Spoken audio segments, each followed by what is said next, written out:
तकबीर तहरीमा में इन चीज़ों का ख्याल रखना बहुत ज़रूरी है। अगर हम जमात से नमाज़ पढ़ रहे हैं तो देखा जाए मुक्तदी की तकबीर इमाम की तकबीर से पहले ना हो जाए।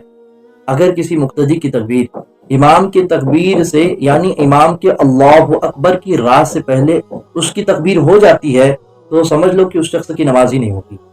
इसलिए कुछ इमाम ऐसे होते हैं जो अल्लाहु अकबर बड़ी खींच कर कहते हैं, जिसकी वजह से बहुत सारे मुक्तदियों की नमाज नहीं होती।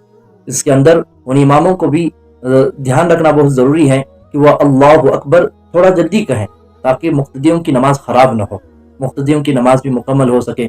इसलिए हम तकबीर के अंदर इन चीज़ों का ख्याल रखें। इमाम अगर रुकू में चला गया है तो उस वक्त जो लोग आते हैं नमाज में शामिल होने के लिए तो जल्दी से आते हैं और अल्लाह खड़े होकर कहते हैं और अकबर रुकू में कहते हैं। अगर इस तरह भी अगर कोई तकबीर कह रहा है तो उस शख्स की भी नमाज नहीं होगी।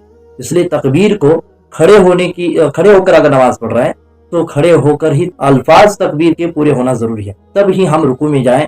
ऐसा ना हो कि खड़े होकर अल्लाह कह रहे हैं और अकबर रुकू में कह रहे हैं। अगर इस तरह कह रहे हैं तो नमाज ही नहीं होगी।